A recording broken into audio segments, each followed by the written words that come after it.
Voilà, vous qui nous pratiquez sur la page de Mariam Touré, journaliste, la présidente de l'ONG Assistance Humanitaire d'Urgence. Nous vous avions promis hier qu'on allait être là aujourd'hui et on est là, c'est au kilomètre 7 chez notre maman.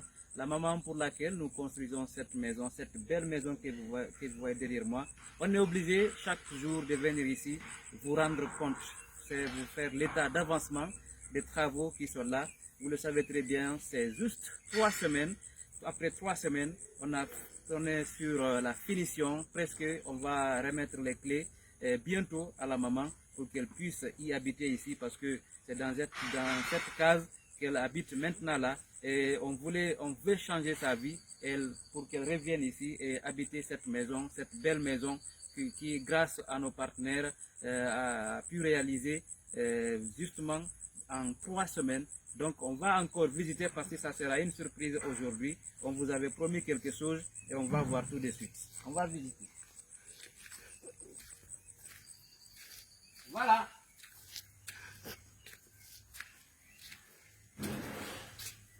La première promesse qu'on vous a faite hier, c'était quoi?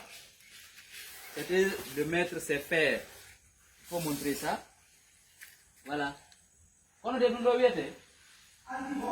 antivol jede anti ko dum do men ngi ñong antivol on wadete hande andi ka ONG na halugol ko hala huwa antivol jede wadam onu kadi de men you know na tender ga may armay voilà ne ngol non kadi karo jede wadete ne yewti assalamu alaykum. Voilà, déjà, il faut montrer ça. Oh, c'est très joli, hein. Maître Awa. On y a yo, non peut vous dire, salam alaikum. Wa alaikum salam. Voilà. Alhamdulillah. Goni do kala e ONG assistance humanitaire d'urgence arayta ko kadi webe baray parce que de toutes les façons on ka do wada ga bokkum sadak bi yimbe tanto do tigile wala ara hande ko to fewni den do hande ko min fewni do parce que min do non go min fala ma do hetto ngarno do fayda ko 6h40 min hoti do 6h40 min fala wadde salon mon e sambu didi der galanna tutta terra so mi duson fi jango e piye wadu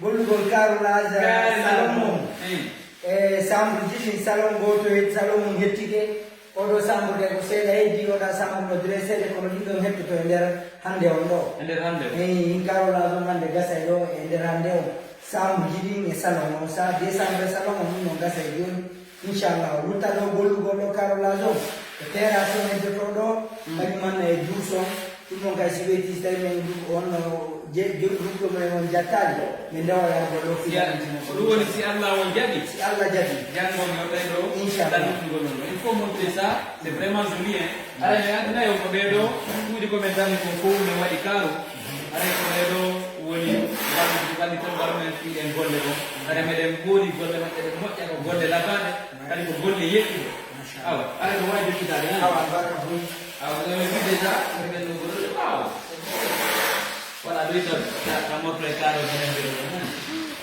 et voilà c'est lui voilà on va montrer le salon ça travaille la vue de l'autre côté c'est déjà ça c'est très joli waouh les autres aussi sont là faut montrer ça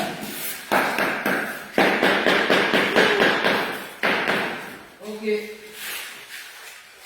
après ça va rester quoi caro jeden kasaro do woni o gasitu o prene chambre do waybe gollude be to ngeno metti jondo mo gollude voilà be da ka dara be jotti golle de ara inshallah be fodi en si Allah muy jabi jango do walay ko lutti concernant jabi no mare ko duson kanuma e derason do si woni do lanni do andi ko no kaga ko fi waro ko pentiro ara me wetane ke partenaire de fu wadi ti be fi vraiment do woni la noni parce que onon wadi ko itti bomo ara ka ko yo misa ara ko Allah subhanahu wa ta'ala yo wala mo jotti aljanna ko wato ko sala de ko di wala mo ko do fi nene ko do ta ko na nene